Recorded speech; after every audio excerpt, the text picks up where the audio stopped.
అత్యంత గొప్పగా సంస్కృతి సాంప్రదాయాలతోటి ఆడవాళ్ళంటేనే మరి పూలను ఇష్టపడినటువంటి వాళ్ళు ఎవరు ఉండరు. అలాంటి మా అక్క చెల్లెలందరూ కూడా ఇవాళ బతుకమ్మను ఎంతో అందంగా పేర్చుకొని పూలను పూజించే పండుగ బతుకమ్మ పండుగ. ఇక్కడికి అశేషంగా తరలి వచ్చినటువంటి మా అక్కలు, అన్నలు, తమ్ముళ్ళు, అక్కలకు తోడుగా ఉన్నటువంటి మా అన్నదమ్ములకు, వేదిక మీద ఉన్నటువంటి పెద్దలందరికీ, సోదరి మన స్రవంతి గారికి, మరి మీ అందరికీ బతుకమ్మ శుభాకాంక్షలను తెలియజేస్తా ఉన్నాను. ఇక్కడికి ఈ గ్రామానికి రాగానే ఈ ప్రాంతంలో జరిగినటువంటి అనేక పోరాటాలు గుర్తుకొస్తాయి నాకు.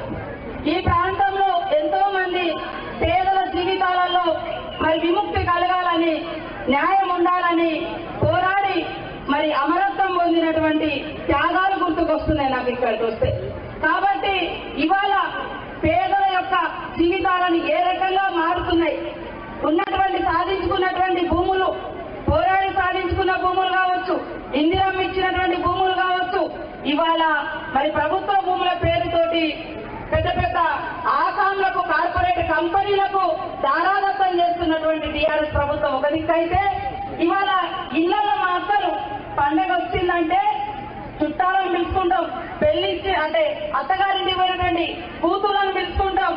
మరి సంబరంగా జరుపుకోవాల్సినటువంటి బతుకమ్మలో ఈ రోజు పెరిగినటువంటి గ్యాస్ ధర చూస్తే మండుతుంది. సంబరంగా ఉండాల్సినటువంటి మన ఇంట్లో మరి కన్నీళ్లు మండేటువంటి, కన్నీళ్లు వచ్చేటువంటి పరిస్థితి ఇవాళ గ్యాస్ ధరలు. అదే విధంగా నూనె చూస్తే మరి కాంగ్రెస్ ప్రభుత్వ హయాంలో 50 రూపాయలు, 60 రూపాయలు ఉండే, ఈ రోజు 200 రూపాయలు పెరిగింది. ఆ రోజు నేను ఎక్కువ మాట్లాడదలుచుకోలేదు. ఆ రోజు కాంగ్రెస్ ప్రభుత్వం 185 రూపాయలకే 9 రకాల సరుకులు ఇచ్చి బియ్యం ఇచ్చింది. ఈ రోజు ఒక బియ్యం తప్ప ఇంకా వేరే సరుకులు ఏది వస్తలేవు. ఆ 9 రకాల సరుకులు కొందామంటే ధరలు ఆకాశాన్ని అంటుతున్నటువంటి విషయాన్ని మీరు గుర్తుపెట్టుకోవాలి. ఇవాళ ప్రభుత్వం ఇటు బీజేపీ కానీ ఇటు టీఆర్ఎస్ కానీ పేదోళ్ల మీద పన్నులేయడం, పెద్దోళ్లకు సంపంగి నూనె పెట్టడం, మనకేమో పన్నులు, మనకేమో కన్నీరు, వాళ్ళకేమో సంపదను కట్టబెడుతూ ఉన్నారు. ఒక్కొక్క ఇంట్లో నుంచి ప్రతి నెల 10 నుంచి 15 వేలు అదనంగా పుట్టే పుణ్యానికి పిల్లగాడు రాసుకునే పెన్సిల్ మీద 5% జీఎస్టీ పన్ను, మనం కట్టుకునే బట్టల మీద పన్ను కట్టాలి, చచ్చిపోతే పన్ను, పుడితే పన్ను, నడిస్తే పన్ను, పాల ప్యాకెట్ మీద పన్ను. అరే ఇంతగానం పన్నులు మనం ఎక్కడన్నా చూసినామా? గతంలో ఉంటే పేదోళ్లకు పన్నులు తగ్గించి ఎవరైనా సంపాదించుకున్న వాళ్ళ ఆసాములు, కార్పొరేట్ కంపెనీలు, పెద్ద పెద్ద వాళ్ళ మీద పన్నులు వేసేది.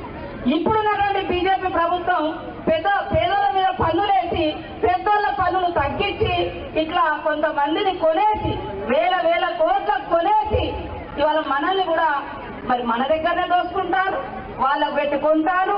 ఆ కొన్నోళ్ళు వచ్చి మన ఓట్లు కొందామని చూస్తా ఉన్నారు. దయచేసి మా అక్కలు, తమ్ములు, చదువుకున్న పిల్లలు ఇవాళ ఫీజు రియంబర్స్మెంట్ కట్టలేక మరి కాలేజీలలో మీ యొక్క సర్టిఫికెట్లు మగ్గిపోతున్నటువంటి పరిస్థితి, ఉద్యోగాలు లేక చదువుకొని కూడా అయ్యవ మీద ఆధారపడిపడుతున్నటువంటి పరిస్థితి. కాంగ్రెస్ తోటే ఇవాళ జీవితాలలో మార్పు వస్తుంది. ఆ రోజు ఉద్యోగాలు వచ్చినా, కరెంట్ వచ్చినా, బడి వచ్చినా, గుడి వచ్చినా, ఏదొచ్చినా మరి పెద్దలు గౌరవనీయులు కీర్తిశేషులు పాల్వాయి గోవర్ధన్ రెడ్డి గారి ఆధ్వర్యంలో మరి మునుగోడు ఒక ముందడుగు తీసుకెళ్లినటువంటి ఘనత వారికే దక్కుతుంది. దయచేసి అందరూ కూడా ఆలోచించండి. కాంగ్రెస్ ఈ దేశానికి అవసరం. మా తల్లులందరూ కూడా అడిగితే సోనియా గాంధీ గారు తెలంగాణ ఇచ్చినటువంటి తల్లి. ఇవాళ పేదవాళ్ళందరికీ కూడా పని లేక పస్తులు ఉంటారని 100 రోజుల పని ఇచ్చింది కూడా కాంగ్రెస్ పార్టీ. ఫీజు రియంబర్స్మెంట్ పెట్టి ఇల్లు ఇచ్చి భూములు పంచితే ఇవాళ పేదోళ్ళ దగ్గర నుంచి లాక్కొని పెద్దోళ్ళు అవుతారు కానీ పేదోళ్ళకి మురిగినటువంటి పరిస్థితి లేదు. కాబట్టి అందరూ కూడా మంచి మనసుతోటి ఆలోచించి ఒక్క అవకాశం కాంగ్రెస్ కి ఇవ్వండి. ఆడబిడ్డ, నేను ఒక్కదానే ఉన్న అసెంబ్లీలో ఆడబిడ్డను, అయినా కూడా నేను గర్వపడతా. ఎందుకంటే నన్ను గెలిపించినటువంటి ప్రజలు తలదించుకోనే పరిస్థితి రావద్దని, నా మీద కూడా ఎన్నో ఒత్తిడిలు ఉన్నా, పార్టీ మారాలని ఆశలు చూపించిన, ఒత్తిడిలు పెట్టిన, నన్ను చేయి గుర్తు మీద గెలిపించారు. నా చివరి దాకా చేయి గుర్తు మీదనే ఉంటా అని నేను కష్టం వచ్చిన, ఇదే చెట్ల కింద నుంచి వచ్చిన, చిన్న పూరి గుడిసెల నుంచి వచ్చినా కూడా మరి ఆత్మగౌరవాన్ని, నా నియోజకవర్గ ములుగు నియోజకవర్గ ప్రజల ఆత్మగౌరవాన్ని కాపాడుతున్నా, నా ఆత్మగౌరవాన్ని కూడా కాపాడుకుంటాను. కానీ వేల కోట్లకు అమ్ముడు పోయేటువంటి పరిస్థితికి మేము దిగజారలేదు. ఒక ఆడ కూతురుగా తనను పంపించండి అసెంబ్లీకి, ఇద్దరం కలిసి మరి మీ యొక్క నియోజకవర్గ సమస్యల మీద కూడా నేను కూడా తోడుగా ఉండి పోరాడతానని కూడా ఈ సందర్భంగా తెలియజేస్తూ, మరి అసెంబ్లీలో చూస్తే మాతో గెలిచిన వాళ్ళు ఇద్దరు ఆడవాళ్ళు ఉండే, వాళ్ళు కూడా అమ్ముడు పోయారు. అన్న ఒక ఆమె హోమ్ మినిస్టర్ గా చేసింది కాంగ్రెస్ ప్రభుత్వంలో, వాళ్ళు కూడా అమ్ముడు పోయారు. అందరూ నువ్వు ఒక్కదాన్ని ఏం చేస్తావు, ఒక్కదానే. నాకు గర్వంగా ఉంటది, నేను ఒక్కదాని ఉన్న ఆడ మనిషిగా అనేక మంది వచ్చి ఫీల్డ్ అసిస్టెంట్ వచ్చి అక్క మా గురించి మాట్లాడు, విఆర్ఏలు వచ్చి అక్క మా గురించి మాట్లాడు, 108 వచ్చి అక్క మా గురించి మాట్లాడు, మధ్యాహ్నం భోజనం వల్ల వచ్చి అక్క మా గురించి మాట్లాడు, హోంగార్డ్ వచ్చి అక్క మా గురించి మాట్లాడని ఇట్లా అడుగుతా ఉంటే నిజంగా ప్రజల కోసం మాట్లాడే గొంతులు ఇప్పుడు అవసరం. డబ్బా కొట్టేటోళ్ళు కాదు.